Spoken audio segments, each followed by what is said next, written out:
आहे प्लीज.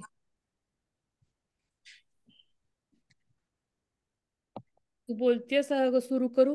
हो नाही सुरू करू दे. हा सुरू कर. नमस्कार सगळ्यांना. आजच्या सेशनमध्ये सगळ्यांचं हार्दिक हार्दिक स्वागत आहे. आज अलका देशपांडे आपल्याला व्हिटॅमिन डी त्याचं महत्त्व आपल्या आरोग्यासाठी आणि त्याच्याबद्दल डिटेल असं सेशन माहिती सांगणार आहे. त्याच्या आधी आपण नेहमीप्रमाणे आजचं मेडिटेशन घेऊयात. तर आपल्याला माहिती आहे की व्हिटॅमिन डी आणि म्हणजे व्हिटॅमिन्स आपल्याला शरीराला अतिशय आवश्यक असतात आपल्या शरीराचं सगळं आरोग्य चांगलं राहण्यासाठी. त्यातून व्हिटॅमिन डी हे खूप महत्वाचं व्हिटॅमिन आहे आणि त्याच्या डेफिशियन्सीमुळे अनेक रोगांना सुरुवात होते असा ट्रेंड आजकालच्या काही वर्षांमध्ये सगळीकडे दिसून येतोय. आणि आपल्याला माहिती आहे की एक natural source of vitamin D एक तो असतो की सकाळच्या कोवळ्या सूर्यकिरणांमध्ये बसायचं किंवा सूर्यकिरणांमध्ये कोवळ्या म्हणजे जरा कमी तपतं जे सहन होऊ शकेल आपल्या अशा सूर्यकिरणांमध्ये किंवा अशा सनलाईटमध्ये आपण जर बसलो तर आपल्याला नॅचरली व्हिटॅमिन डी मिळू शकतं. तर तिचं सगळं प्रेझेंटेशन ती सुरू करण्यापूर्वी आजच्या मेडिटेशनमध्ये आपल्या पूर्वजांनी अ, हे व्हिटॅमिन डी आपल्याला मिळावं म्हणून सूर्योपासना सांगितलेली आहे. तर त्या सूर्योपासनेमध्ये एक स्तोत्र आहे त्याला म्हणतात सूर्यकवच स्तोत्र आणि सगळ्या व्याधी निवारणासाठी ते खूप उपयुक्त सांगितलेलं आहे. तर आपल्याकडे काय ट्रेडिशनली पद्धत होत्या तर पहिली दोन उपासनामध्ये पहिली उपासना जी होती मी एक शेअर करते ते पेज.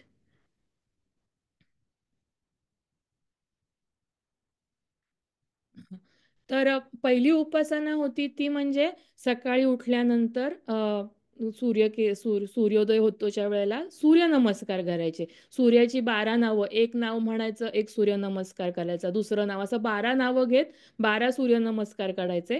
हे करत असताना पुढे एखाद्या तांब्याच्या चांदीच्या भांड्यामध्ये पाणी ठेवायचं असतं आणि आपले सूर्यनमस्कार करून झाले की हा श्लोक म्हणायचा असतो की आदित्यस्य नमस्कारम ये कुर्वन्ति दिने दिने जन्मांतर सहस्रेषु दारिद्र्यम नोपजायते अकाल मृत्युहरणम सर्व व्याधी विनाशनम सूर्यपादोदकम तीर्थम जठरे धारयाम्यहम असं म्हणून ते पाणी प्यायचं असतं. तर ही सूर्य उपासना खूप महत्वाची आहे कारण सूर्य हे तेजाचं प्रतीक आहे. सूर्यामुळे आपल्या जी शरीराची सूर्यकिरणामुळे आपलं सगळं ज्ञान होत असतं गोष्टींचं त्या प्रकाशामध्ये आपल्याला सगळ्या गोष्टींचं ज्ञान होत असतं. तर आपली इम्युनिटी वाढण्यासाठी आपली दृष्टी चांगली होण्यासाठी आपलं आरोग्य चांगलं राहण्यासाठी सूर्योपासना ही खूप महत्वाची आहे. आणि आपल्या ह्याच्यात म्हटलं की आता नुकतीच रथसप्तमी झाली. रथसप्तमीमध्ये ती असते सप्तमीला आणि सूर्याला घोडाचे रथ जो आहे त्या रथाला 7 घोडे दिलेले आहेत.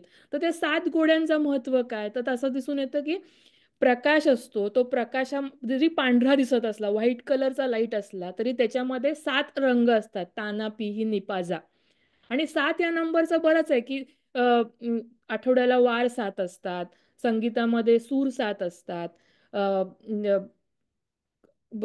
आपल्या अख्ख्या पृथ्वीवर खंड 7 आहेत. म्हणजे स्वर्ग 7 असतात पाताळ 7 असतात असं 7 मत आणि या सगळ्या सृष्टीचं ज्ञान आपल्याला ज्याच्या प्रकाशात होत असतं तो सूर्य तर ते सूर्याचं सप्तमीला रथसप्तमीला आणि त्या 7 घोड्यांचं तसं महत्व आहे.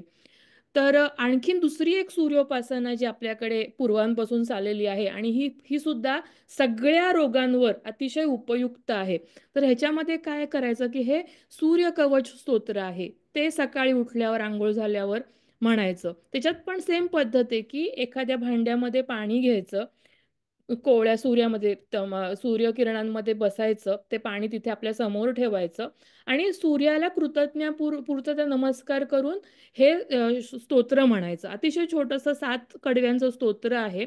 त्याच्यात स्तोत्र 3 पासून ते 5 पर्यंत ही सगळी सूर्याचं कवच आहे म्हणजे सूर्याचं एक एक नाव घेऊन माझ्या कुठल्या अवयवाचं त्या सूर्याने रक्षण करावं हे श्लोक नंबर 3 to 5 मध्ये सांगितलेलं आहे.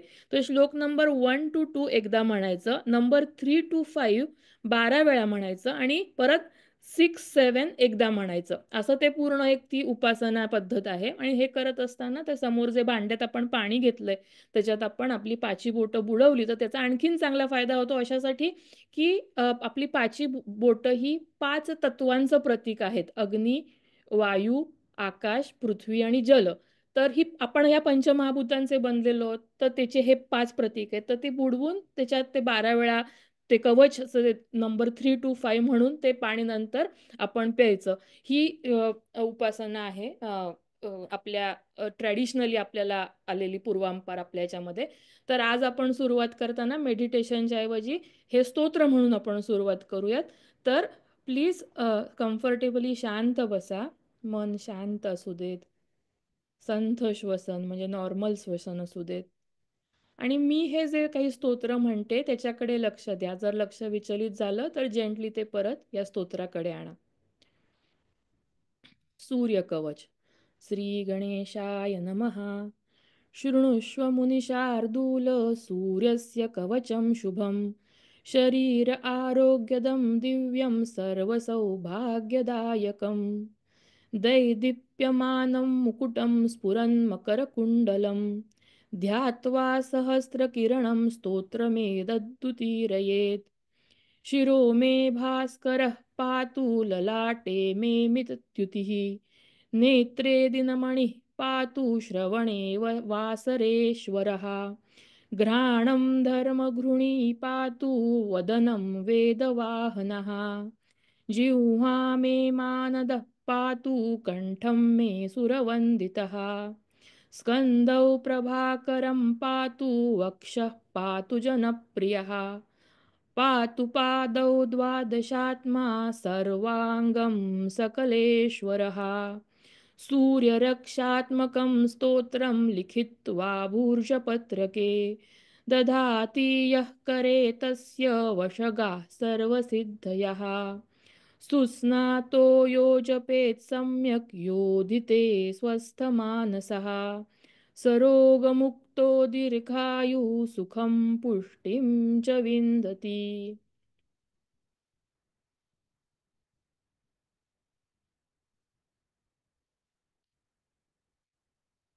सावकाश डोळे उघडा आणि आता आपण पुढल्या याला सुरुवात करूयात. तर मी रिक्वेस्ट करते अलकाला की तिने आजच्या सेशनला सुरुवात करू. Thank you. Thank you so much Anjali.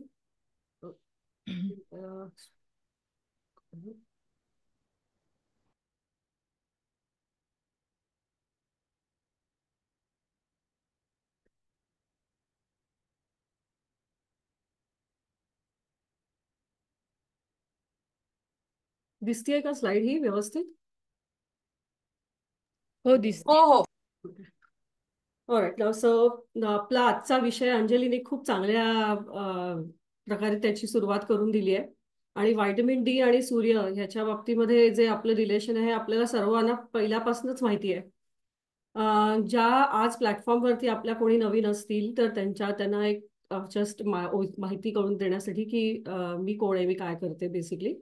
So माझे दोन्ही बॅकग्राऊंड्स आहेत, holistic background as well as the clinical background. त्याच्यामध्ये आज आपण कम्प्लीट हॉलिस्टिक बॅकग्राऊंड बद्दलच बोलणार आहोत. So basically I am a registered clinical herbalist with American herbalist guild आणि board certified in holistic nutrition by HNCP. सो आज आपण पूर्ण व्हायटमिन डी या विषयावरती जेवढं डिटेलमध्ये मला सांगता येईल तसा मी प्रयत्न करणार आहे.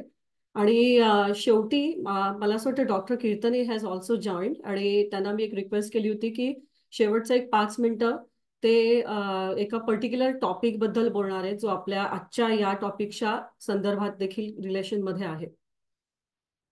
नेहमीप्रमाणे आम्ही ही सूचना देत असतो की हे प्रेझेंटेशन हे स्ट्रिक्टली एज्युकेशनल यूजसाठी आहे. कुठलाही बदल करण्यापूर्वी तुमच्या डाएटमध्ये म्हणा, न्यूट्रिशनमध्ये म्हणा किंवा सप्लिमेंट्समध्ये म्हणा, कुठलाही बदल करण्याच्या पूर्वी तुम्हाला तुमच्या डॉक्टरांशी बोलणं किंवा वैद्यकीय सल्ला घेणं आवश्यक आहे. कुठलेही बदल ॲब्रप्टली स्वतःच्या फक्त काहीतरी बघितलंय इकडे म्हणून ते करू नका. आता पहिल्यांदा आपण बघूया की व्हायटमिन्सचा अर्थ काय, म्हणजे व्हायटमिन्स म्हणजे काय. आपण सगळीकडे बघतो की अरे आपण हे व्हायटमिन घ्या, ते व्हायटमिन्स, आणि सध्या तर मार्केटमध्ये हजारो प्रकारचे हजारो ब्रँड्स मिळत असतात.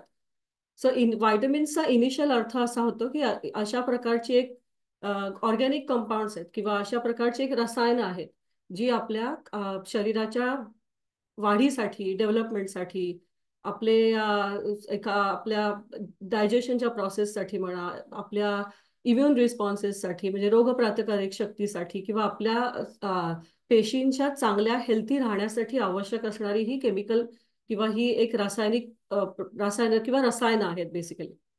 आता याचे दोन प्रकार येतात. व्हायटमिन्सचे दोन मुख्य प्रकार आहेत. ते म्हणजे एक वॉटर सॉल्युबल म्हणजे जे पाण्यामध्ये विरघळणारी आहेत आणि दुसरं म्हणजे फॅट सॉल्युबल जी मेदांमध्ये विरघळणारी आहेत ज्याला आपण फॅट्स म्हणतो. तर पाण्यामध्ये विरघळणारी कुठली तर व्हायटमिन सी म्हणजे क जीवनसत्व, ब जीवनसत्व ही जी मेन दोन मुख्य जी आहेत ती पाण्यामध्ये विरघळणारी आहेत. आणि जी मेदांमध्ये म्हणजे फॅटमध्ये सॉल्युबल आहेत त्याच्यामध्ये अ जीवनसत्व, ड जीवनसत्व, ई जीवनसत्व आणि के म्हणजे ADEK हे जे आपण याच्यापैकी आपण डी वरती आज बोलणार आहोत. सो ही जी चार आहेत ही फॅट सॉल्युबल आहेत म्हणजे त्यांना आपल्या शरीरामध्ये एक काम करण्यासाठी रादर कुठल्या तरी म्हणजे त्या फॅटचा एक प्रकार आवश्यक असतो ऍब्झॉर्ब होण्यासाठी. आता वॉटर सॉल्युबल किंवा जी पाण्यामध्ये विरघळणारी व्हायटमिन्स आहेत त्याचा वापर किंवा त्याचं कन्झम्पशन किंवा त्याचा आहार आपल्याला रोज घ्यावा लागतो. कारण ते युरिन वाटे आपलं बाहेर पडतं म्हणजे किडनीचं ते काम असतं जे ते जेवढं आवश्यकता झाली की त्याच्यानंतर ते बाहेर टाकलं जातं. परंतु जी फॅट सॉल्युबल असतात ती फॅट सॉल्युबल व्हायटमिन्स जी असतात ती आपल्या शरीराच्या काही भागांमध्ये स्पेसिफिकली लिव्हरमध्ये ती स्टोअर केली जातात आणि जेव्हा त्याची गरज असेल त्यावेळेला त्याचा वापर केला जातो. आता मोस्ट जी व्हायटमिन्स बहुतेक म्हणजे I would say 99% of the time ही जी व्हायटमिन्स आहेत किंवा ज्याला आपण आपल्याला शरीरासाठी आवश्यक असणारी जी हे जे घटक आहेत ते आपल्या बॉडीमध्ये सिंथसाइज किंवा ते तयार केले जात नाहीत. त्याचा तुम्हाला तुमच्या बॅलन्स्ड डाएट म्हणलं म्हणजे जो आपण आहार घेतो त्या मार्फत किंवा मग सप्लिमेंट वापरत म्हणजे जे काय आता अवेलेबिलिटी सप्लिमेंटची जास्त आहे पूर्वी हा प्रकार नव्हता. हे सगळं आता नवीन ज्याला आपण म्हणतो ना औद्योगिकरणाचा भाग आहे. तर त्याच्याद्वारे तरी निदान ते घ्यावे लागतात कारण ते आपल्या शरीराची ती कपॅसिटी नसते की ते तुम्हाला आपोआप तयार केलं जात नाही ते तुम्हाला आहारामधनच घ्यावं लागतं. आता व्हायटमिन डीचा जेव्हा आपण विचार करतो तर पहिल्यांदा आपण बघूया की व्हायटमिन डी हे खरंच व्हायटमिन आहे का म्हणजे त्या व्हायटमिनची जी एक पर्टिक्युलर व्याख्या असते की ते तुम्हाला त्या तुमच्या पर्टिक्युलर जेवणामधनं घ्यावं लागतं त्याचा सोर्स तिकडनं येतो. तर हे हे खूप डिबेटेबल आहे म्हणजे आता त्याच्यावरती जेव्हा खूप रिसर्च झाला आणि व्हायटमिन डी म्हणजे किती वेगवेगळ्या प्रकारामध्ये वापरलं जाऊ शकतं हे जेव्हा आता लोकांना कळायला लागलं तर त्यावेळेला पहिला म्हणजे त्या सुरुवातीच्या त्या काळामध्ये हे खरंच व्हायटमिन आहे का की तो हॉर्मोनच्या प्रकारामध्ये ज्याला आपण म्हणतो संप्रेरक त्या हॉर्मोनच्या प्रकारामध्ये मोडला जातो का तर हे हे थोडंसं डिबेटेबल प्रकार आहे. तर हे it's consider as both vitamin किंवा त्याला आपण संप्रेरक किंवा हॉर्मोन्स असं क्लासिफाय करतो. आणि त्याचं क्लासिफिकेशन हॉर्मोनमध्ये करण्याचं अजून एक कारण आहे की ते म्हणजे जेव्हा व्हायटमिन डी आपल्या सूर्याच्या प्रकाश म्हणजे सूर्यामधनं हे आपल्याला मिळतं सूर्यप्रकाशातनं आपल्याला मिळतं पहिल्यांदा. आणि ते सूर्यप्रकाशामध्ये जेव्हा आपल्या त्वचेवरती त्याचं एक्सपोजर होतं म्हणजे त्वचेवरती जेव्हा पहिला सूर्यप्रकाश पडतो तर त्वचेच्या आतमध्ये त्याला रिसीव्ह करणारी किंवा त्याला आतमध्ये त्याच्याचं स्वागत करणारी एक रिसेप्टॉर्स असतात एक अँटिनास सारखा प्रकार असतो. त्यांचं कामच ते असतं की त्याला ऍब्झॉर्ब करून नंतर मग ते पुढे जाऊन त्याचं आपल्या शरीरामध्ये त्याचं वाहन करणं किंवा त्याचं कन्व्हर्जन्स वेगवेगळ्या प्रकारांमध्ये करणं. आणि ही जी प्रोसिजर आहे रिसेप्टॉर्स असण्याची जी प्रोसिजर आहे ती युजली हॉर्मोन्समध्ये म्हणजे संप्रेरकांमध्ये दिसते. ती व्हायटमिन्समध्ये दिसत नाही. व्हायटमिन्स खरं बघायला गेलं तर ते तुम्ही जे खाता ते तुमच्या त्या एका पर्टिक्युलर प्रोसिजरमधनं आत जातं त्याला रिसेप्टॉर्सची गरज नसते. परंतु व्हायटमिन डीला सनलाईटमधनं म्हणजे आपल्या सूर्यप्रकाशातमधनं जेव्हा त्वचेवर पडतो तेव्हा त्याला रिसेप्टॉर्सची गरज असते ते रिसीव्ह करण्यासाठी. म्हणून त्याचा जो एक भाग किंवा त्याला विभागणी त्याची जी करतात ती हॉर्मोन्समध्ये केली जाते. आता व्हायटमिन डीचे दोन मुख्य प्रकार म्हणजे एक फॅमिली आहे ही एक असा ज्याला आपण म्हणतो ना आपल्या जसं बी कॉम्प्लेक्स आपण म्हणतो बी म्हणजे व्हायटमिन बी किंवा बी जीवनसत्व जी असतात तर बी जीवनसत्वाची एक एक एक परिवार असतो ज्याच्यामध्ये B1 येतं B2 येतं B3 येतं नंतर B12 येतं B6 येतं B5 येतं हे जे सगळे प्रकार हे बी व्हायटमिन्सची फॅमिली आहे. तसंच व्हायटमिन डीचे व्हायटमिन D2 आणि व्हायटमिन D3 हे या फॅमिलीच्या म्हणजे किंवा ह्या परिवारामध्ये येतात. छोटासाच परिवार आहे त्याचा, पण त्याच्यामध्ये D2 आणि D3 हे प्रकार येतात. अगदी पूर्वी तुम्हाला आठवत असेल ना, अगदी सुरुवातीला काही वर्षापूर्वी तुम्हाला एक प्रिस्क्रिप्शन दिलं जायचं, व्हायटमिन D2चं प्रिस्क्रिप्शन दिलं जायचं दर वीकमध्ये. युजली वन्स अ वीक 50,000 किंवा त्या त्या त्या अनुषंगाने ते व्हायटमिन D2चं प्रिस्क्रिप्शन असायचं. आता व्हायटमिन D3 म्हणजे काय, तर त्याचं शास्त्रीय नाव आहे कॉलिकॅल्सिफेरॉल. आणि ते कुठून येतं, तर सन एक्सपोजर मधनं येतं, म्हणजे सूर्याच्या एक्सपोजर मधनं येतं आपल्या त्वचेवरती. आता त्याचं आता नीट विचार केला आपण तर त्याला, आणि पुढे आपण त्याच्या जाऊ की कॉलिकॅल्सिफेरॉल म्हणजे त्याचं नाव कुठून आलं असेल आणि त्याचा डायटरी सोर्स काय, तर हे सूर्याच्या एक्सपोजर मधनं येणारं जे असतं तो D3. आणि त्याचा डायटरी सोर्स म्हणजे जे आपण आपल्या जेवणामधनं घेऊ शकतो, तर ते कुठून न मिळतं आपल्याला, तर अंड्यांमध्ये आहे. आणि हे खूप प्रमाण नाही म्हणत आहे मी तुम्हाला, पण एक छोट्या प्रमाणामध्ये, तो पण चार्ट आपण बघू की तुम्हाला किती मिळतं त्याच्यातनं. तर जे ॲनिमल लिव्हर्स असतात किंवा ॲनिमल म्हणजे आपल्या प्राण्यांमधल्या यकृत जी लोक खातात, तर त्याच्यामधनं येतं किंवा माशांमधनं येतं किंवा फिशमधनं येतं.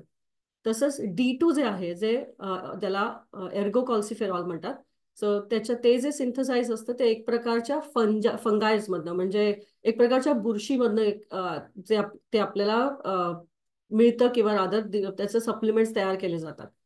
तसंच जे फॉर्टिफाईड फूड असतात, म्हणजे फॉर्टिफाईड फूडचा अर्थ काय, तर एक आधी आपल्याकडे आता समजा दुधाचं आपण उदाहरण घेतलं, तर आपण जेव्हा रेग्युलर स्टोर्समध्ये जातो तेव्हा तिथे ते त्या बाटलीवरती लिहिलेलं असतं फॉर्टिफाईड मिल्क. तर फॉर्टिफाईड मिल्कचा अर्थ की त्याच्यामध्ये ॲडिशनल काही व्हायटमिन्स टाकून ते मिल्क बाजारामध्ये आपल्या शेल्फवरती आणलेलं असतं. तर त्या फॉर्टिफाईड फूड्समध्ये मिल्क आणि बटर, म्हणजे आपली ज्याला आपण अगदी साध्या ह्याच्यामध्ये कुठल्याही साध्या शेल्फवर तिथे दिसणारं जे दूध असतं, त्याच्यामध्ये तुम्हाला हे व्हायटमिन D2 ऍड केलेलं दिसेल. D3 नाही, पण D2 ऍड केलेलं असतं. तिसरा जो प्रकार तुम्हाला, आणि ह्याच्याबद्दल आपण नंतर डिटेलमध्ये काही स्लाइड्समध्ये बोलणार आहोत, तर आपल्यापैकी काही लोकांना हे कदाचित माहिती असेल की ह्याचं काही या प्रिस्क्रिप्शनवरती काही लोक असू शकतील. तर कॅल्सिट्रॉयल हे एक कॉमनली प्रिस्क्राईब ड्रग फॉर्म आहे व्हायटमिन डीचा. आणि हा जवळजवळ 10 पटीने जास्त, व्हायटमिन D2 आणि D3 पेक्षा 10 पटीने जास्त स्ट्रॉंग आहे. आणि it is primarily given to the people who are compromised in their kidney functions. आणि आपण याच्याबद्दल बोलणार आहोत की का का हा फॉर्म दिला जातो आणि याचा अर्थ काय. परंतु हे एक अनदर प्रिस्क्रिप्शन आहे जे तुम्हाला बऱ्याचशा किडनी पेशंट्सना कॅल्सिट्रायल हे प्रिस्क्रिप्शन मोस्टली डॉक्टरांकडनं दिलं जातं. आता व्हायटमिन D3 हा जो फॉर्म आहे, म्हणजे आपण D2 आणि D3 ह्या दोन आपण त्याच्यातल्या आपल्या फॅमिलीज मधल्या दोन गोष्टी पाहिल्या. तर D3 हा जो फॉर्म आहे त्याची बायो अवेलेबिलिटी, म्हणजे ज्याला आपण म्हणतो ना की आपल्या शरीरामध्ये त्याचं जास्तीत जास्त शोषण होण्याचं किंवा पोषणासाठी जी आवश्यकता असते त्याची त्याची एक जैविकता जी असते, ती जैविकता ही D3 आपल्या शरीरासाठी जास्त चांगली आहे किंवा जास्त उपयोगी पडणारी आहे असं दिलं जातं. कारण ती ऑलमोस्ट डबल आहे D2 पेक्षा. आणि तो फेवर्ड फॉर्म आहे ह्युमनसाठी, म्हणजे आपल्याला एनिवे D2 टू D3 हे कन्व्हर्जन करावंच लागतं. सो त्या D3चं कन्व्हर्जन आहे ते आपल्या रेग्युलर आपल्या माणसासाठी हे जास्त त्याची जैविकता उपयोगी पडते. आणि त्याचं काही स्टडीज आहेत, तुम्हाला हवं असेल तर I have given the references also. पण तेच D3 is more considered as a favoured form for the human beings. आता खूप इंटरेस्टिंगली हा जे व्हायटमिन डी आहे किंवा हे जीवनसत्व आहे, ह्याचा प्रवास कसा चालतो आणि हे आपल्याला डाएटमधनं पण कसं घेता येतं. पण सगळ्यात महत्वाचं म्हणजे सूर्यप्रकाशातनं हे कसं मिळतं, तर ते त्याचा एक खूप इंटरेस्टिंग प्रवास आहे. त्याचं ॲब्झॉर्प्शन कसं होतं, तर आपल्या शरीरांमध्ये आपल्या ज्या स्किनचा जो भाग असतो, म्हणजे आपल्या त्वचेचा जो भाग असतो, त्या त्वचेवरती ह्या व्हायटमिन डीचे प्रिकर्सर्स असतात. म्हणजे ज्याला आपण म्हटलं ना की मागे बघितलं की ते रिसेप्टॉर्स असतात. तर त्या व्हायटमिन डीच्या प्रिकर्सरचं नाव आहे 7 डिहायड्रो कोलेस्ट्रॉल. आणि हे काय लक्षात ठेवायची गरज नाही आपल्याला. परंतु हे जे कोलेस्ट्रॉल हा जो भाग आहे ना, हा महत्वाचा आहे, कारण हा फॅट स्किन मधनं, म्हणजे आपल्याला शरीरामध्ये ज्याला आपण म्हणतो ना की कोलेस्ट्रॉलचं प्रमाण बॅलन्स्ड असणं का आवश्यक आहे, हे त्याच्या सगळ्यात पाठीमागची अशा अनेक कारणांपैकी हे एक कारण आहे की आपलं व्हायटमिन डीच्या रेग्युलर ॲब्झॉर्प्शन आणि ट्रान्सपोर्टेशनसाठी लागणारा हा भाग आहे.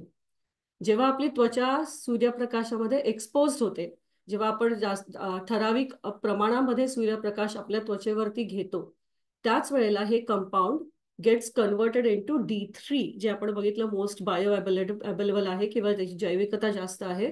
आणि तेच D3 म्हणजे काय, तर कॉलिकॅल्सिफेरॉल. म्हणजे ते डी पासून, ते व्हायटमिन डी सूर्यापासून जे आपल्याला पहिल्यांदा मिळतं, त्याचं कन्व्हर्जन आपल्या त्वचेमध्ये पहिलं होऊन त्याचं रूपांतर हे व्हायटमिन D3 मध्ये केलं जातं. पुढे जाऊन हे व्हायटमिन D3 हळूहळू पुढे ट्रान्सपोर्टेशन त्याचं वाढून येतो त्याच्या मार्गामध्ये. नंतर it is transported to the liver, म्हणजे आपल्या यकृतामध्ये जातं. त्या यकृतामध्ये, आणि मधल्या बरेचसे भाग मी सांगत नाहीये, it's a very quick thing, jump करून डायरेक्टली लिव्हरवरती येते. सो यकृतामध्ये त्याचं कन्व्हर्जन केलं जातं हे 25 हायड्रॉक्सी कॉलिकॅल्सिफेरॉल. म्हणजे हे जवळजवळ पहिल्या सुरुवातीपासूनचं जो आपलं ऍब्झॉर्प्शन असतं त्याच्यापेक्षा 5 पटीने जास्त तीव्र किंवा पोटंट असतं ते. आणि हे कशामध्ये कसं कन्व्हर्शन केलं जातं लिव्हरमध्ये, तर त्याला एक प्रकारची एन्झाईम्स असतात. तर एन्झाईम्सचं कामच काय आहे, म्हणजे ओव्हर जे एक प्रकारची जी केमिकल्स असतात, जेव्हा एक प्रकारचं जे एन्झाईम असतं, त्या एन्झाईमचं काम आहे की दे आर बेसिकली कॅटलिस्ट. म्हणजे त्यांचं काम असतं की ते एखादी गोष्ट ब्रेक करणं आणि त्याचे योग्य प्रकारे कन्व्हर्शन्स करण्याची जी कामं असतात ती एन्झाईम्सची असतात. कुठल्याही शरीरातल्या एन्झाईम्सची कामं, they are all catalyst basically. So ते जे तो जो कन्व्हर्जन असतं ते एका पर्टिक्युलर विशिष्ट एन्झाईममुळे होतं लिव्हर मधल्या. आणि त्याची 5 पटीने तीव्रता असते जे डी पासून जे पुढे कन्व्हर्जन होतं ते. आता जेव्हा ते डायटरी गोष्टींमधनं आपण घेतो, जेव्हा त्याचं आपण अन्न पदार्थांमधनं सेवन करतो, तेव्हा हे जे व्हायटमिन डी असतं हे आपल्या इंटेस्टाईन मधनं पुढे पास होऊन मग ते पुढे शरीरामध्ये येतं. म्हणजे त्याचं जे कॉलिकॅल्सिफेरॉलचं जे कन्व्हर्जन असतं ते आपल्या यकृतामध्ये पोचायच्या आधी ते त्या डायजेस्टिव्ह ट्रॅकमधनं पुढे जातं. असे हे 2 प्रकारे येऊन पुढे त्याचा सोर्स येतो तो लिव्हरमध्येच. Liver is the first first thing to get converted into the 25 hydroxy cholecalciferol, जे 5 पटीने जास्त तीव्र असतं. पुढे जाऊन ते जातं किडनीजमध्ये, पुढे जाऊन त्याचा मार्ग जातो किडनीजमध्ये. नंतर किडनीजमध्ये गेल्यानंतर परत अजून एक प्रकारच्या एन्झाईम्समध्ये त्याचं पुढे परत ते कॅटलायझेशन केलं जातं किंवा त्याचं कॅटाबॉलिक ऍक्शन होते. आणि ते अजून पुढे तीव्र, जसं ज्याला म्हणतो ना, अजून पोटंट अशा 125 डाय हायड्रॉक्सी कॉलिकॅल्सिफेरॉल अशा सगळ्यात पोटंट प्रकार, म्हणजे व्हायटमिन D3चा जो पोटंट प्रकार आहे जो तुम्हाला प्रिस्क्रिप्शनमध्ये दिला जातो, त्या प्रकारामध्ये त्याचं पुढे कन्व्हर्जन होतं. आणि it is almost 10 times more powerful for than its precursor. म्हणजे सुरुवातीपासूनचा व्हायटमिन डी ची एक पोटेन्सी आणि ही जी आपल्या किडनीमध्ये केली गेलेली त्याची पोटेन्सी, ह्याचं जर का आपण कंपॅरिझन केलं ते जवळजवळ 10 पटीने जास्त असतं. आणि हेच मुख्य कारण आहे की जेव्हा आपल्या तब्येतीची आपण काळजी घेतो किंवा व्हायटमिन डी ची आपण त्याचा विचार करतो, त्यावेळेला लिव्हरची म्हणजे आपल्या यकृताची काळजी आणि आपल्या किडनीजची काळजी घेणं हे आवश्यक असतं किंवा त्याचं फंक्शनिंग नीट होणं हे आवश्यक असतं. म्हणजे लिव्हर आणि kidneys play a very important part जेव्हा आपल्या व्हायटमिन डीचं ट्रान्सपोर्ट आणि ऍब्झॉर्प्शन जेव्हा आपल्या शरीरामध्ये होत असतं त्यावेळेला.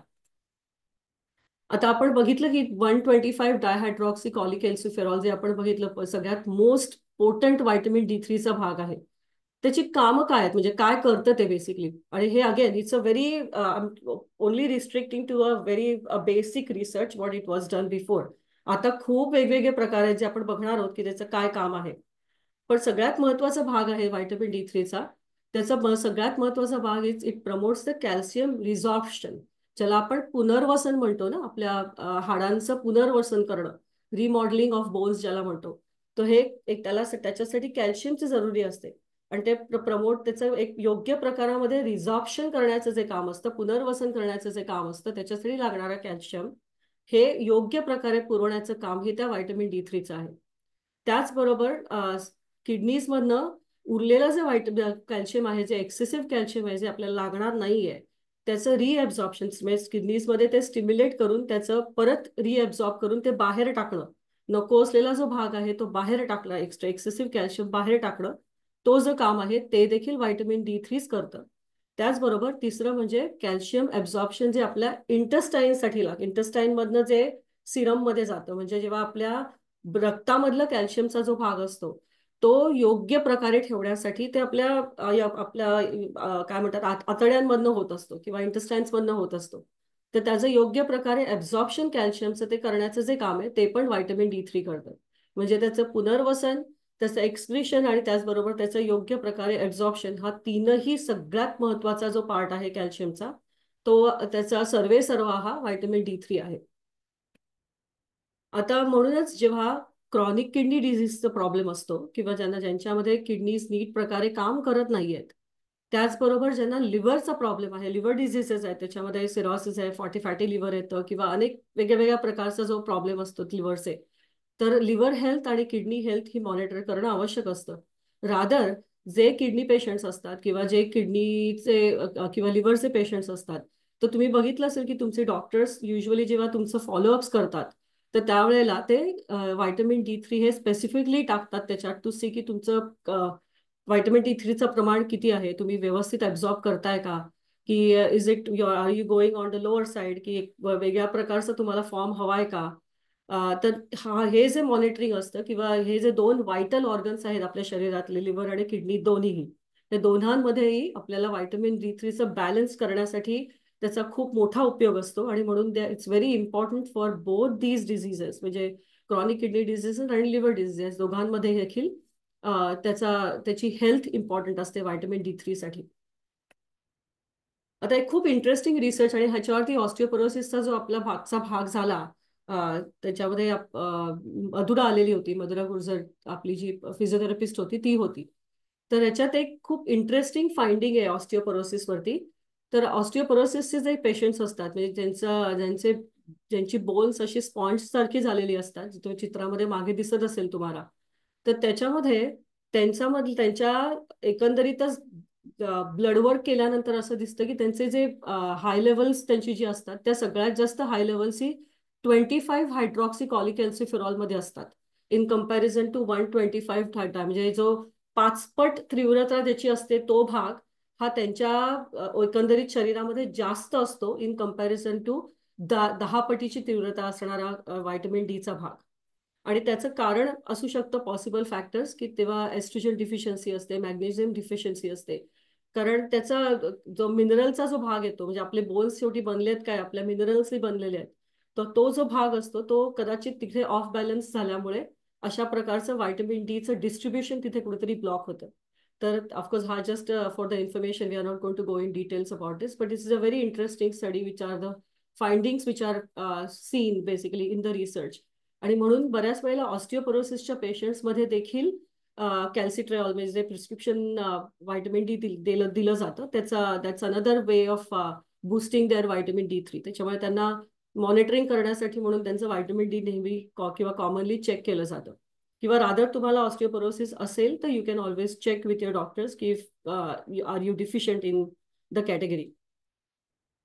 आता आपण फंक्शन सारखं बघायला गेलो की त्याचा उपयोग काय, एक्झॅक्टली व्हायटमिन डीचा उपयोग कशासाठी केला जातो, एक तर कॅल्शियमचं तर आपण बघितलंच.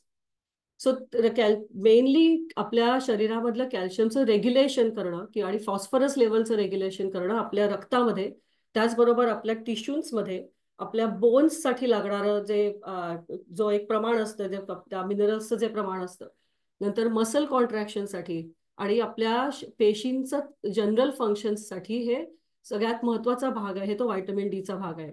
आणि मग हे चेक कसं केलं जातं, हे कळतं कसं, की आपलं व्हायटमिन डी लेवल्स, म्हणजे आपल्या कॅल्शियम लेवल्स म्हणजे त्या लेवल वरती खालती गेल्यात की नाही हे कसं कळलं जातं, किंवा आपल्या ब्लडवर्क मध्ये कुठला फॅक्टर आहे जो बघितला जातो. तर जेव्हा आपल्या कॅल्शियमची जी लेवल असते आपल्या रक्तामधली ती खाली जाते, ती जेव्हा खालती येणारी, आणि आपलं शरीर अतिशय, म्हणजे one of the super super super computers, की जे आत्तापर्यंत कोणालाही कळलेलं नाहीये, की जे काय आपल्या देवानी बनवून ठेवलंय, इट्स अनबिलिव्हेबल. त्याचं इतक्या मिस्ट्रीज आहेत त्याच्या. जसं आपल्या सागराचा तळ माहित नाही ना, तसंच आपल्या शरीराचं आहे. It's very hard to find the things, की हे होतं कसं. तर ॲज सून ॲज कॅल्शियमची लेवल आपल्या रक्तामधली खाली गेली की लगेच पॅराथायरॉइड ग्लँडला तो सिग्नल पोहोचवला जातो, की बाबा तू असं असं आहे. म्हणजे तो बेसिकली इट्स अ सिग्नलिंग, म्हणजे PTH is a signalling. पॅराथायरॉइड Gland लगेच ते हॉर्मोन सिक्रेट केलं जातं त्याच्यामधनं एक हॉर्मोन सिक्रेट झाल्यानंतर ते व्हायटमिन डीला ऍक्टिव्हेट करतं, की अरे बाबा तू आहेस का तिथे, लिव्हरमधनं ते बाहेर, आता आपल्याला ते स्टोअर केलेलं व्हायटमिन डी जे आहे ते आपल्याला बाहेर काढायचंय.